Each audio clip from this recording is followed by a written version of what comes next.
happens.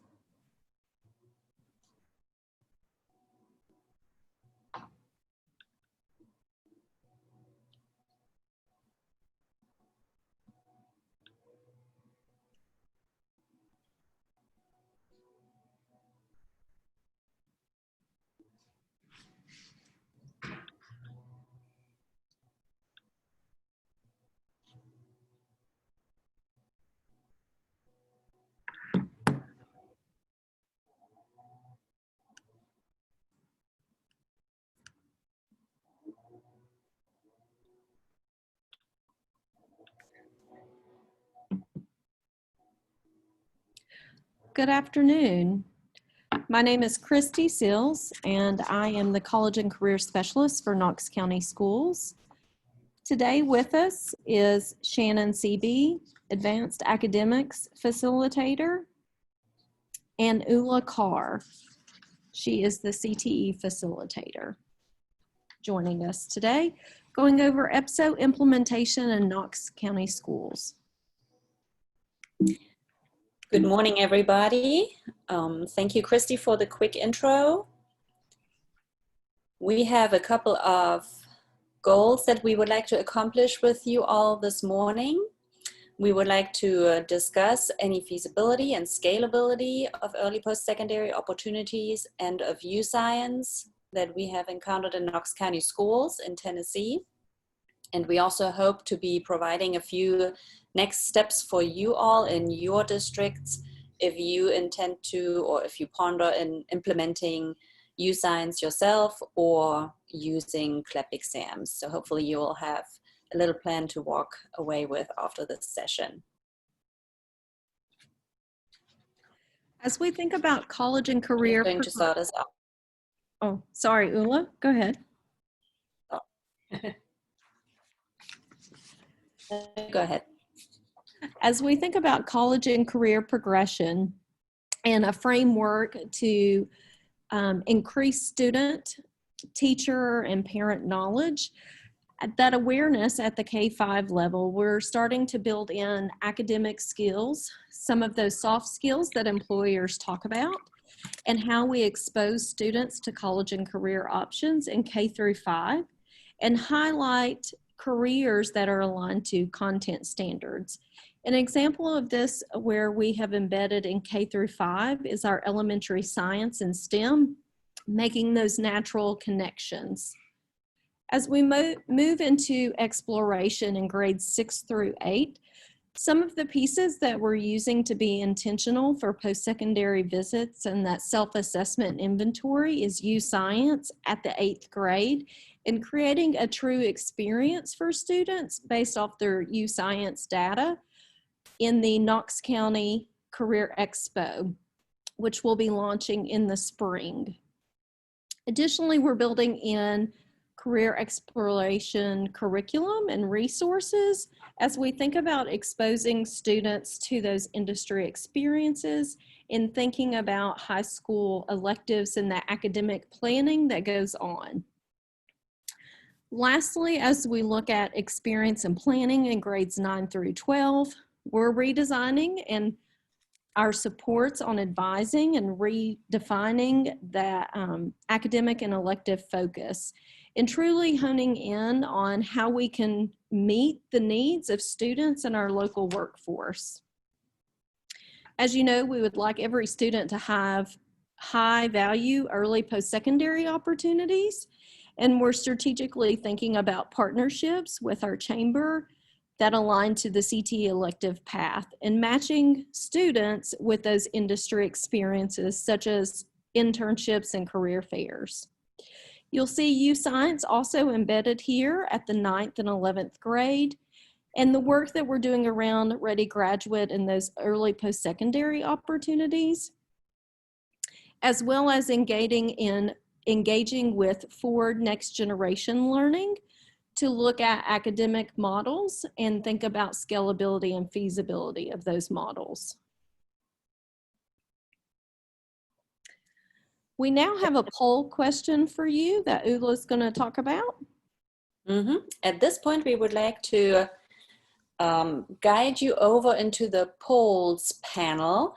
If you all would click on polls, please, and give us just a little bit of an idea of how familiar you feel with EPSO implementation in your district. You should see, we hope, one, or actually you'll have to type in 1, 2, or 3. 1 would be, this is all news to me. 2 would be, our district has room to grow, or 3, we've got this already. So please go ahead and participate in the poll at this point and submit your rating, and hopefully we will be able to see the results.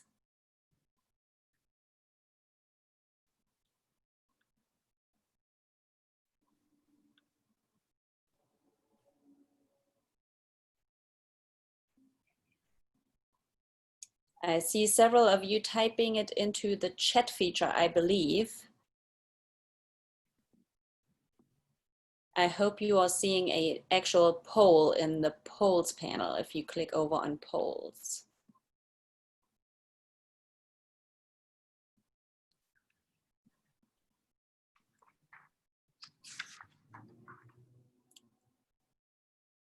And also please make sure that you're using the correct poll. There are several to choose from, but this one would be on a scale of 1 to 3. How familiar do you feel with EPSO implementation in your district?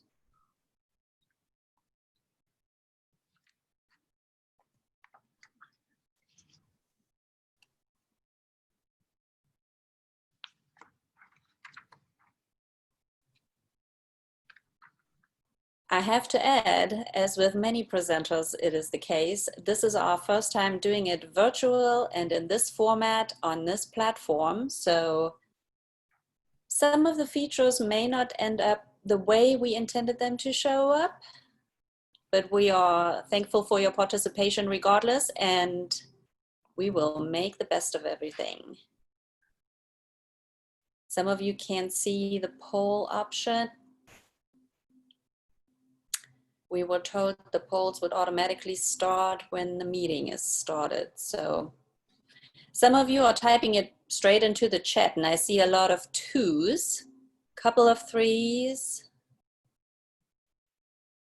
That's helpful for us, which tells us that many of you feel somewhat comfortable on EPSOs, maybe have learned a lot from state meetings and from administrators at the school levels or district levels. But everybody is probably still trying to build out many more options for students, and hopefully with us going over one type of EPSO and a way of gauging students' needs through youth science, this might be helpful for you all to implement more in your districts. I'm gonna go ahead and toss it over to Shannon Seeby, who is going to tell us a little bit more about EPSOs in Knox County schools. Thank you so much, Ulla. My name is Shannon Seeby, and I am the Advanced Academic Facilitator for the Knox County Schools. So I'm going to talk to you just a little bit about early post-secondary opportunities in general, and then I'll touch base on what we have done within our district to grow and nurture our advanced academic offerings. This is our favorite graphic. I know that many of you have probably seen this graphic, but this is available. We have actually put the PDF link at the bottom of this particular slide. That will take you to the webpage that has this graphic for available for download. This is my favorite. I love the color coding. I love how everything is just very well spelled out. I have this printed in gloss on my desk, and it's very helpful to be able to see everything right there in front of me. So we just wanted to show you that in case you hadn't seen it or you weren't aware, you can actually download that from the web. So our vision for Knox County Schools is for, of course, every high school to offer a robust CTE program. And of course, that's going to look different for each school. We also would like for every high school to offer at least one advanced academic program. So we have, over the past 2 or 3 years, been asking our high schools to adopt what we're calling an advanced academic identity. And our 3 identities that they may choose from are advanced placement, as many of you guys are aware of, International Baccalaureate or Cambridge International. So we want our schools to plan for intentional path-aligned options for kids and make those options readily available to them, and have different points of entry possibly for kids. And then also to increase exposure and preparation from our feeder middle schools. Oftentimes middle schools feel like what I call a pickle in the middle. They don't really know where their kids are going, based on where we are. Our feeder patterns are not completely clean. So a teacher at a middle school, their students may be going to one of 4 or 5 different high schools. And those 4 or 5 different high schools may have different advanced academic identities. So how can we help and support middle school teachers to promote that as well? So as far as what we are doing with our advanced academic programming, our school has 16 high schools. 14 of those are offering AP courses to their students. That said, our international baccalaureate schools, we have 2 schools that are international baccalaureate schools. We have a high school that has the middle years program, diploma program, and are being authorized for the career-related program for the 2021 school year. But they also offer advanced placement opportunities for students as well. So before students get to the diploma program, many of them are taking advanced placement courses and testing in those courses before they even enter the International Baccalaureate Diploma program. Same for our future Cambridge schools. We have 2 schools who are also offering AP courses that are in the process of applying to become Cambridge International schools. So what we find is that advanced placement through the College Board can be very supportive of within any school. Particularly IB and Cambridge schools, they can use advanced placement as a support and as a preparatory aspect to get those kids ready for the rigorous curriculum within the IB and the Cambridge programs. And I will also say that all of these programs have preparatory programs in place, and the IB and Cambridge programs go all the way back to kindergarten for that preparatory process. Now, the Advanced Placement College Board has come out with their pre-AP program. Many of you may have heard of that. That has been out for 3 or 4 years now, but it is now open for any school to offer. And those courses are primarily offered to 9th and 10th graders, and there are certain courses that are offered through the pre-AP curriculum. That said, those high school courses like Algebra 1, can be rolled back into the 8th grade. Biology is also a pre-AP course. Some middle schools offer high school biology in the 8th grade. Those pre-AP courses can now be rolled back to the 8th grade and be offered in the middle schools, which makes it even more important for our middle school principals and our middle school teachers to be aware of these preparatory programs and how they can both impact their students and benefit their students. The Cambridge program also has preparatory programs. They do have primary, which is K through 5, lower secondary covers grade bands 6 through 8, which is our traditional middle school. Upper secondary would cover the 9th and 10th grades, and then their Cambridge Advanced program will kick in the 11th and 12th grades. And then of course for the IB, there is the primary years program, which is also K through 5. Their middle years program starts in the 6th grade and covers 6, 7, and 8, but it also goes through the 10th grade. So that kind of covers what is our traditional middle school grade bands, as well as the first 2 years of high school, which would then lead into either the diploma program or the career-related program. And we are offering professional development, particularly for our middle school teachers, for them to understand what these advanced academic programs are, what they look like, what they mean for kids, what the end goal is for them, what it can do for them as far as college credit, and most importantly, college preparation, so that they can see exactly where the students are going to be going when they leave their middle school, and they can better prepare them for what is ahead, whether they're going to an AP, IB, or Cambridge school. And I do want to point out that when schools were picking their advanced academic identity, it was completely a principal decision. We as a district merely presented the advanced academic options to them, explained to them what those meant. And then they really talked to their communities and figured out exactly which identity was going to fit their school best. So that is probably the most important aspect of it. And now I am going to hand it over to Christy Seals, and she is going to continue on. Thank you, Shannon.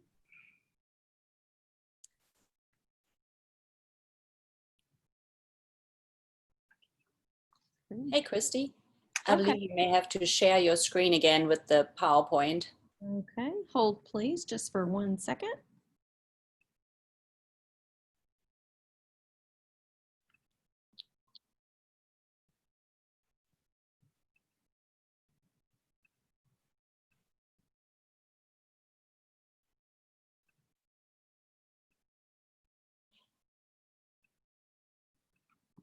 My apologies.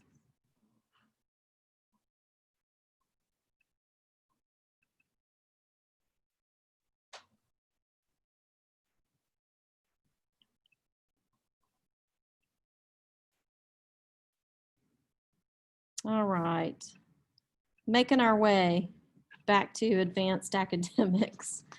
As we think about creating early post-secondary opportunities, we just heard from Shannon and how each school selects an identity.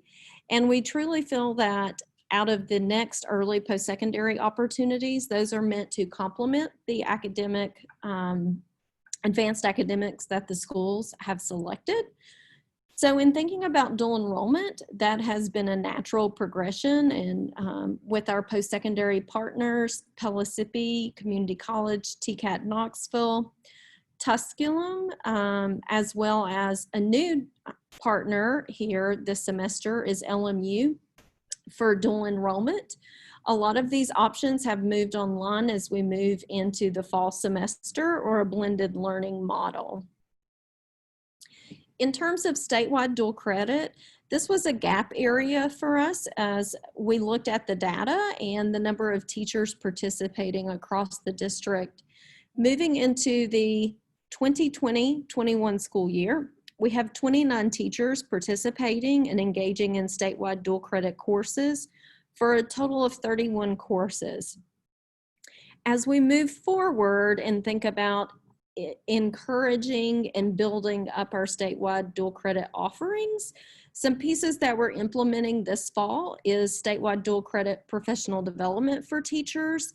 While we do depend on the online training, what we have noticed is that we need to connect teachers within our district teaching like subjects and also host sessions on answering questions on statewide dual credit.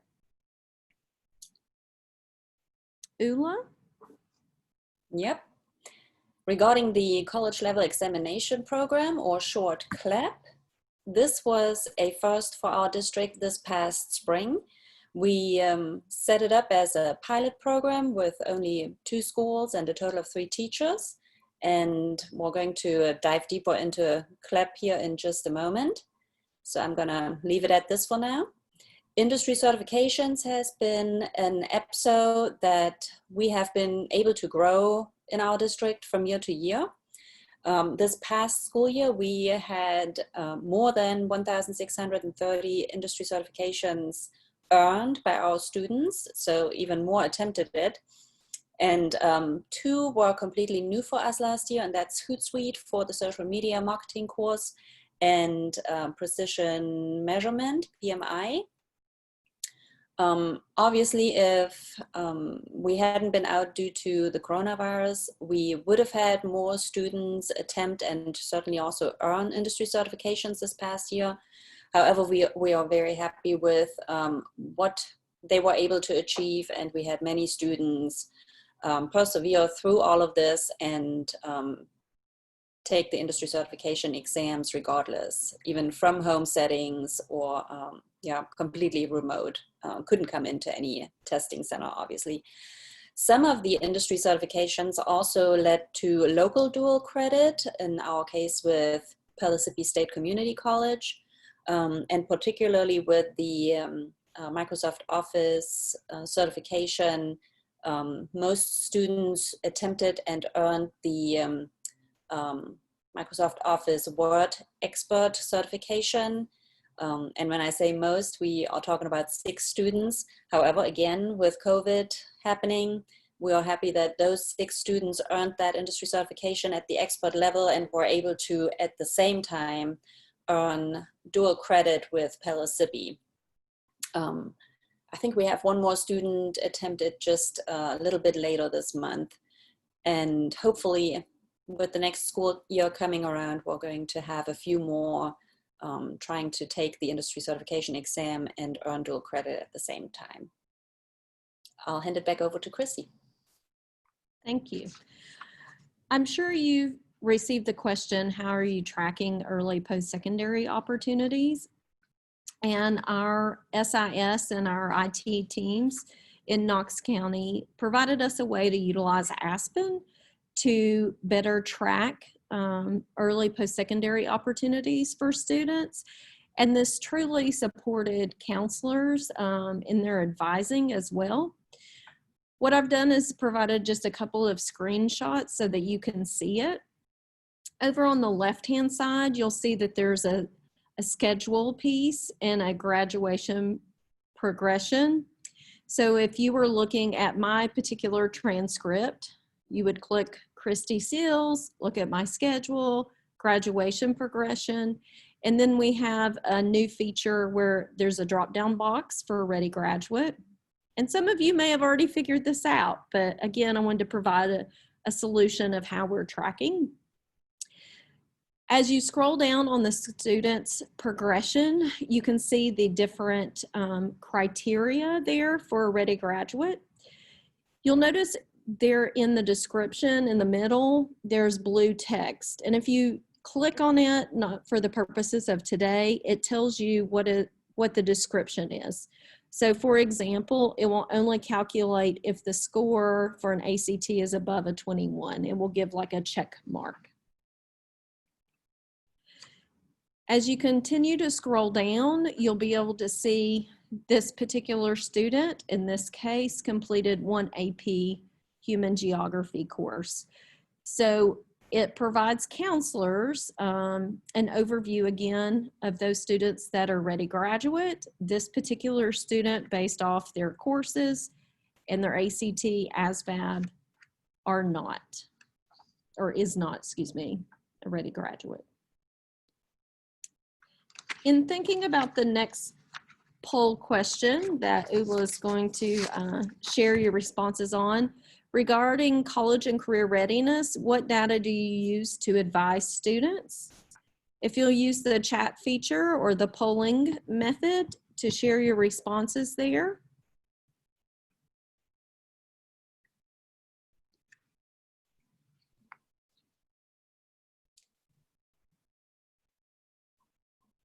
I typed it in the chat, but I'm not sure if everybody was able to see it. Somebody suggested you will have to minimize our presentation or the Zoom window to be able to see the This is TNCTE industry CTE conference platform, and then you could find hopefully our poll in the right-hand side panel.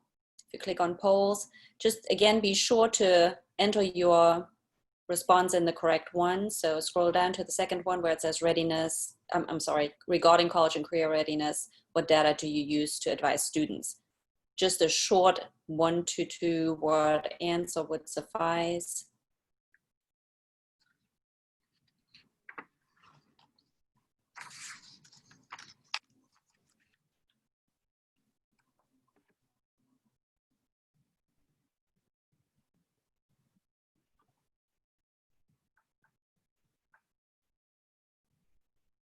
We'll give you a couple minutes to find the poll, number 1, and number 2, enter your reply. Thank you. I can see them populate on my end.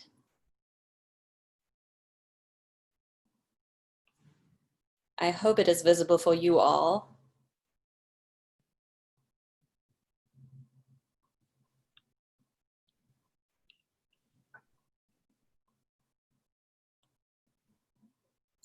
I can see industry certifications as one response, guest speakers, internet data, somebody's using Major Clarity. That's actually been the response twice now, or 3 times actually. Great. Wow. ACT score. While you're continuing to place a solution in the chat feature of what data you use to advise students, what I'll go ahead and do is share with you our implementation for U-Science and give you a little bit of history about it. The position of College and Career Specialist was launched in September last year. And so that was the first year of implementation of U-Science. And I'd just like to share with you a few successes, challenges, and feedback from stakeholders, and then provide you with examples of ways counselors use U-Science data to better support advising. As we think about challenges, this was a large lift for a district our size with 16 high schools and 16 middle schools in thinking about the different grade bands and where implementation of U-Science would actually occur. In terms of challenges, I'm sure you all would run into this, is that we asked students to use school email addresses, and of course there were students who wanted to use their own personal email address. Some teachers thought this process took too long to complete the exercises and use science. However, the successes outweigh the challenges. Parent perception was, oh my gosh, where was this when I was in high school? Can I take it too? I mean, this is a great tool. I wish I'd had it. Student perception was overall positive. One of the things that we did see naturally occur from this was that case managers started using some of the language from the U-Science profiles in IEPs based off the U-Science reports. So some were also successes, and that ties into the feedback as well. Examples, I'm going to move forward and show case for you. Our district plans for middle school and high school, not to spend too much time on it for this going into this school year, but I'll also show you an example from one of our high schools. Note that each high school implemented a little bit different, but given the same criteria, they follow the criteria.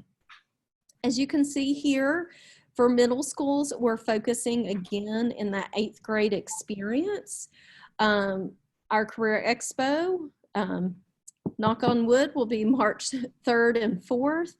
As you can see, we're building in lesson plans for the pre-activity and post-activity, and we're also pairing up a session so that students and parents will go over pre-ACT scores and use science. We don't want use science to be siloed over here, operating separately, because there's common connections in this data.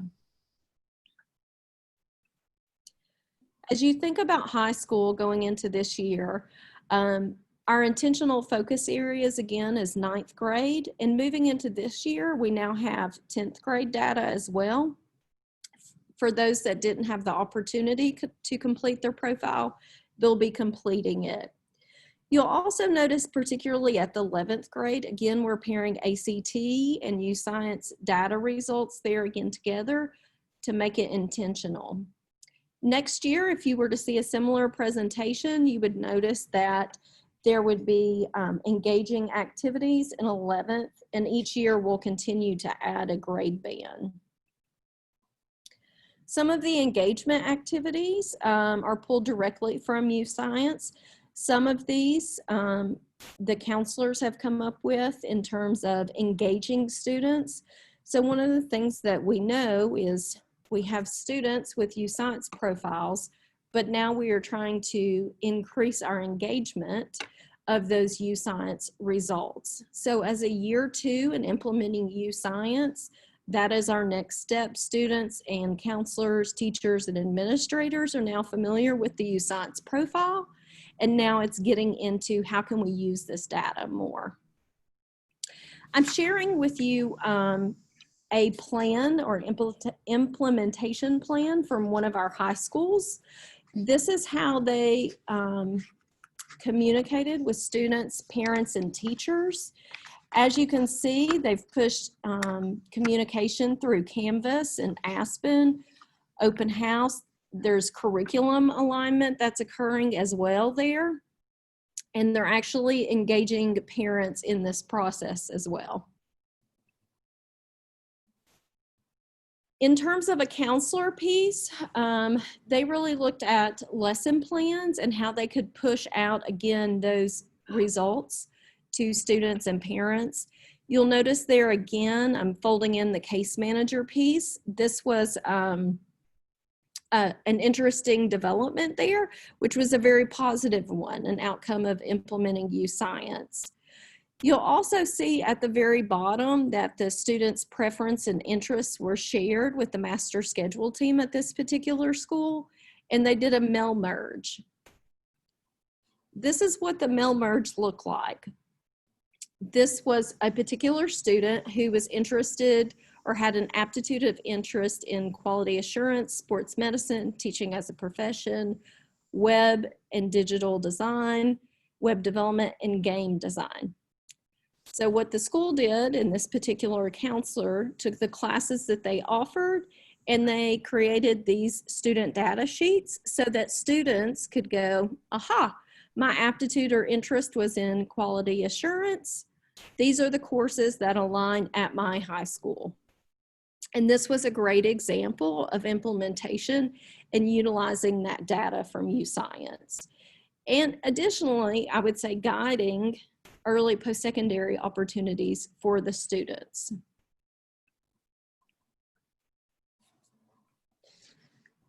As we move into this next session, on a scale of 1 to 3, again using the chat feature, how familiar are you and your district with CLEP exams or your region? As we think about CLEP exams, this is one of the ways that we are trying to move another needle in terms of early post-secondary opportunities. So 1, limited knowledge. 2, beginning stages of implementation. 3, utilizing CLEP with fidelity.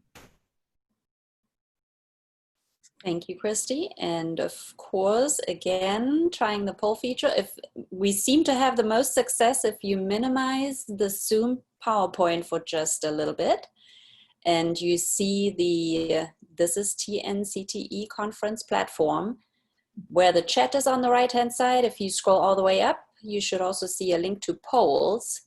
So click on polls and then find the one that Christy just referenced, which is on a scale of 1 to 3, how familiar are you and your district with CLEP exams? If you click on the button Submit Rating, you will have an opportunity to submit your rating by clicking on a scale of stars, 1 to 3. Actually, I think it may show you 5 stars, but let's keep it to anywhere between 1 and 3. And it should populate. Once you submit your rating, you can see everybody else's as well, like an average.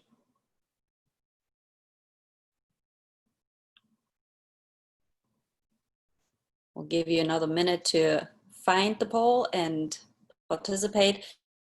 Cannot part to poll, don't stress over it. It's not going to be part of whether or not you get credit for this session. We just would love to give you an opportunity to give input and give us an idea of what your district is doing and how familiar everybody is with what we're talking about.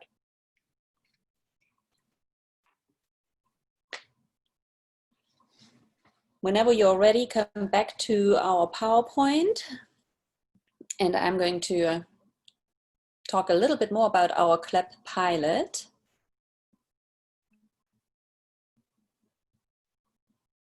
That we did in Knox County schools.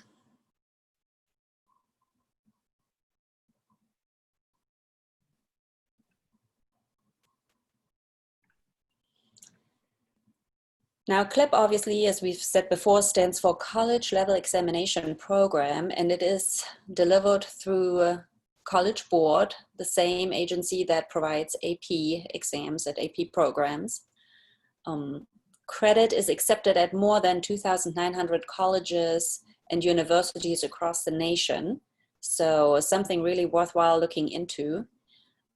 Every college sets their own criteria, how much credit they give for any particular CLEP exam passed.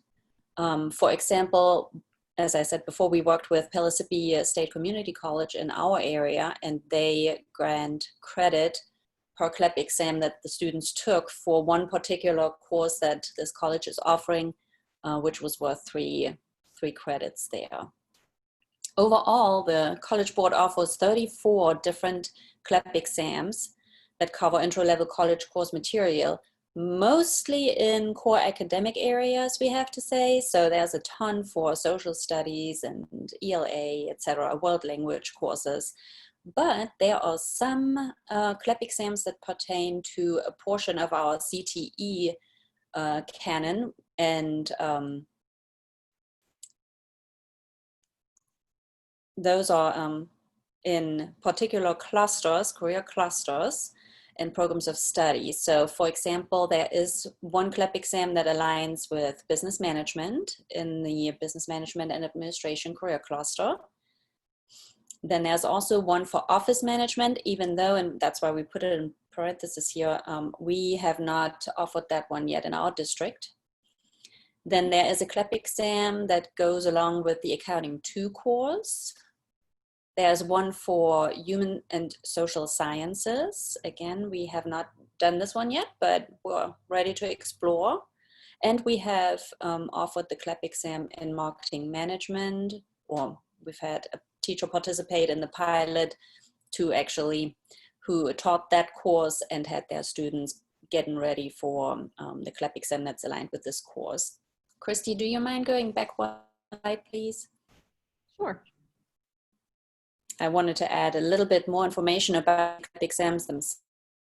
Any given CLEP exam takes between 90 and 120 minutes to complete, depends on which program you're doing, and they're usually structured as multiple choice questions. Students will make an appointment with a testing center nearby to take these CLEP exams on a computer there. And then they receive their CLEP exam scores immediately, so they know right away if they passed or not. And that's at least the case for the ones in CTE, so we don't have to worry about Spanish. All right, go ahead, click the next one.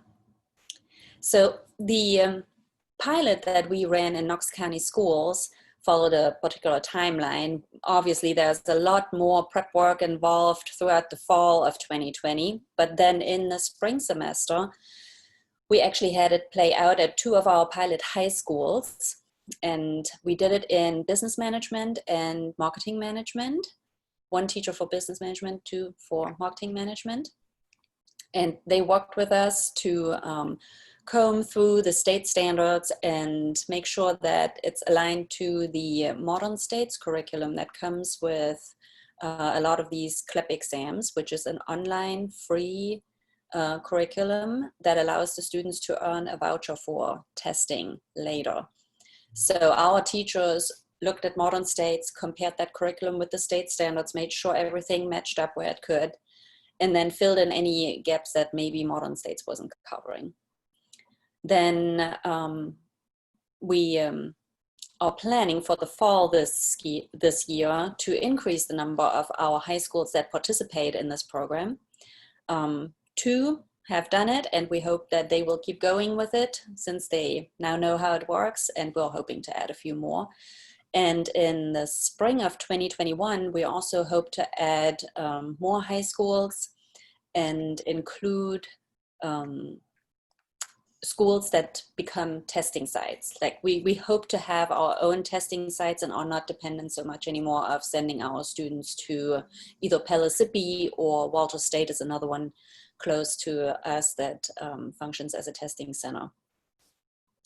In the school year of 21-22, we also hope to embed the CLEP exam in general education courses, in the core academic ones. So CTE is piloting it.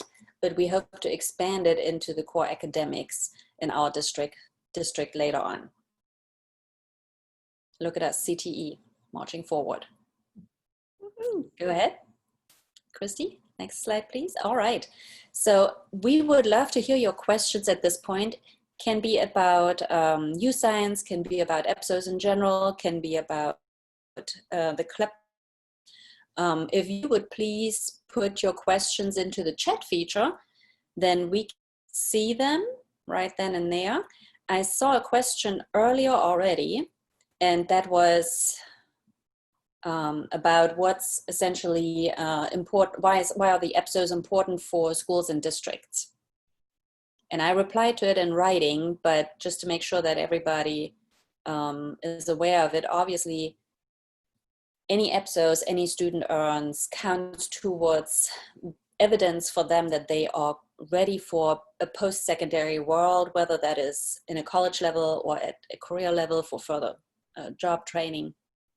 And for the schools and for the districts then, earning these EPSOs would mean that they are getting their students ready for this college and career world, and it's an accountability piece. So students are actually held accountable for a small percentage, how many students of their population they are getting college and career ready.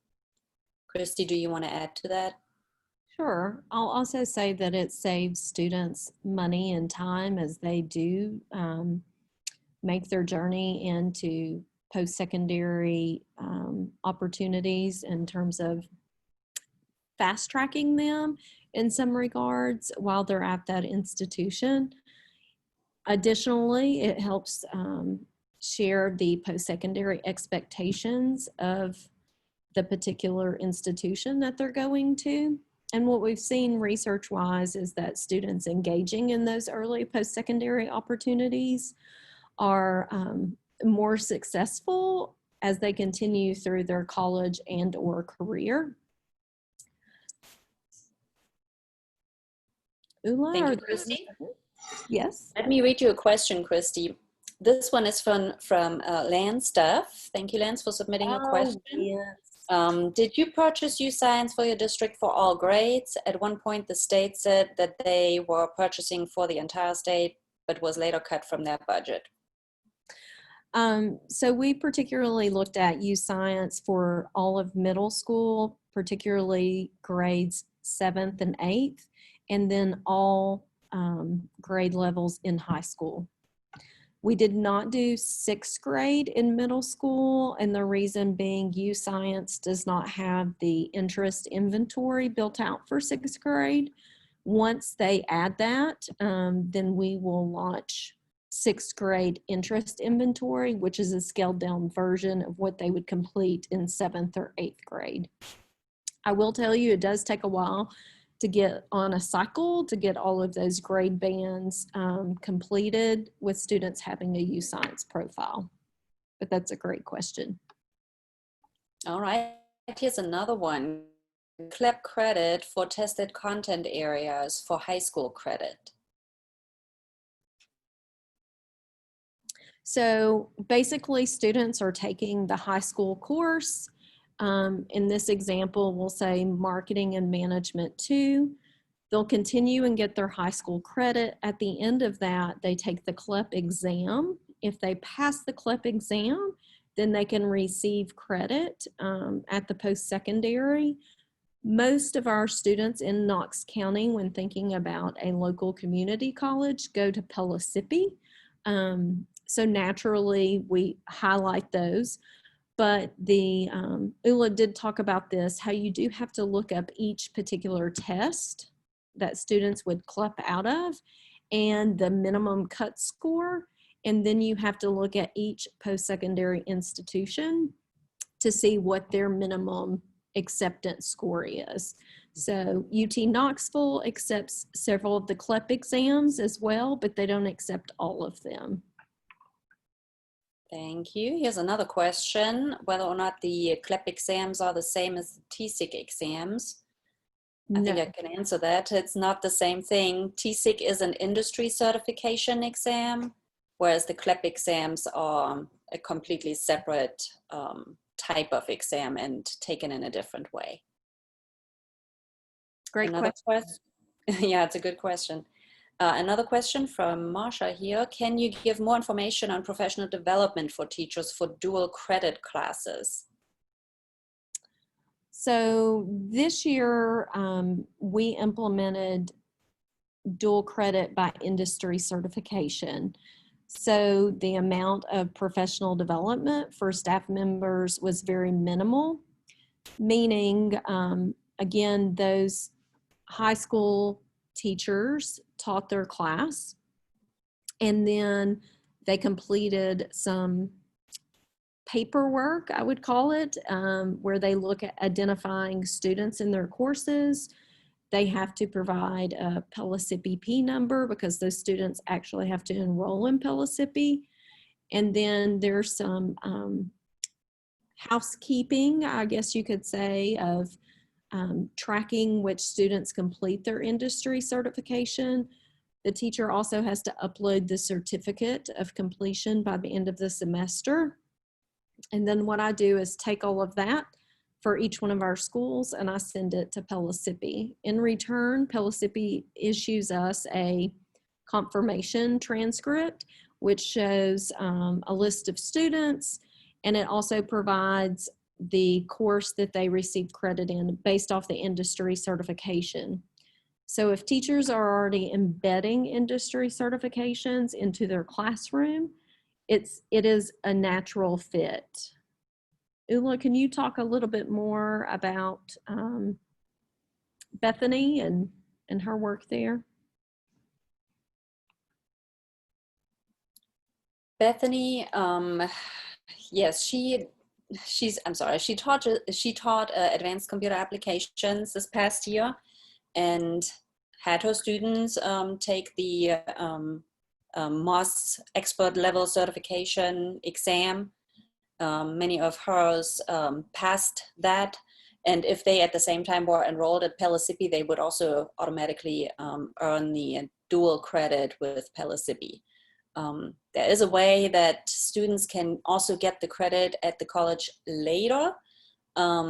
If they've earned the industry certification, maybe at some point during high school, but they weren't enrolled at the same time, which is always easier because then it happens almost automatically. But it's not, if they have not been enrolled, they cannot ever earn that dual credit. There is a way to still get that on their transcript later. We have another question here regarding the human services one. Can a student receive the industry certification, I'm assuming the TSIC, and the CLAP in human services basically at the same time? I would say technically yes, if they take both exams. So they would have to sit for the TSIC and earn that industry certification. And then at the same time, they would, not at the same time, but they would also have to prep for the CLEP exam and take the CLEP exam separately. Then they can have both on their transcript. Do you as a teacher want your students to go through both? Maybe not. Maybe you only have time to prepare them for one of the two options. So that will then be a decision that you make at the school level. So Ulla, I'll add to that. We have a handful of teachers that are doing TSIC. So what we're going to do is, as we think about teachers who are not engaging with TSIC, how could they engage in CLEP?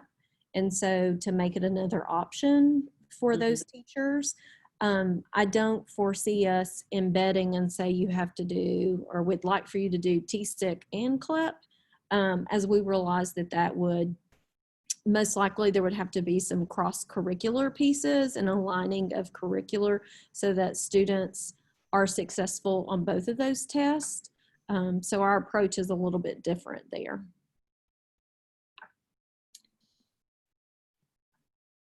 We have one more question and we'll be happy to get to that. However, at the same time, I would like to point out there is one last poll that those of you who are ready for it can take. Some of you have already jumped into it, you found it. In 1 or 2 words, share one thing that this session. That would be a great little feedback for us, and it should populate us in form of a word cloud.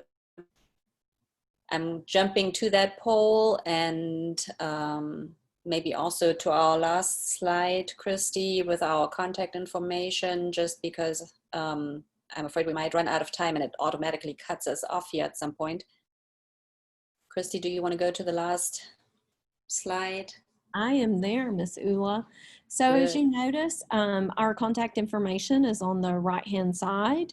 You have Ulla's contact, mine, and then Shannon Seaby as well with Advanced Academics.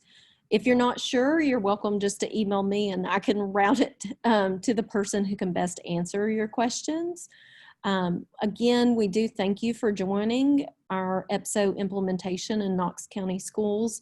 As we thought about the overall implementation and where we are with early post-secondary opportunities, we realize we have some gaps and that we're also trying to close those gaps, as I'm sure every district is. Your session keyword today is Nevada. I'll repeat that again. The session keyword for today to complete your survey and to receive credit for your attendance is Nevada. The PowerPoint has also been uploaded into the files. At this time, I'm going to stop sharing. Oh, yay! I can see you. All right, I put the session keyword also into our chat. There was one more question from Ms. Peterson. What do you think is most beneficial for students using UScience? Does it have lesson plans in it? So UScience, I will say, is an online platform. So it's accessible once students take the exercises or complete the exercises. They can check them out on their phone. They can check it on their iPad. It creates like a dashboard where you can go in and save for colleges and for careers. You're able to do research.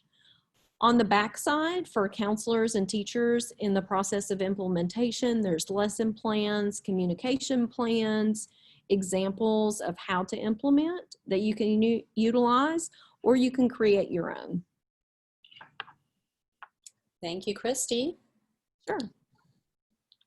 It appears that we were able to squeeze that answer in before we were cut off from our session. Thank you again, everybody, for joining us today, for your good questions, for your participation in the polls, or for your trying at least. We appreciate it. It's been a pleasure. And via email anytime if you think of any questions later. Vicki Burns, I see you've raised your hand, but I believe that only the chat feature works.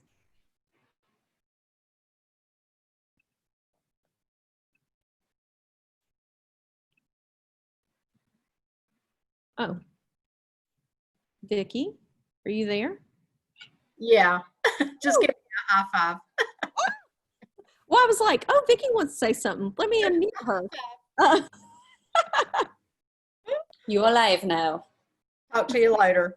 Okay, bye. Bye-bye.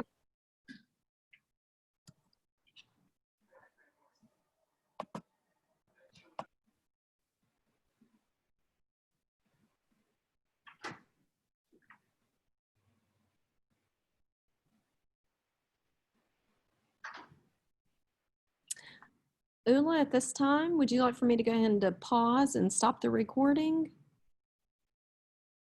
If we have the capabilities to do so, that might be a good point. Yes, good stopping point.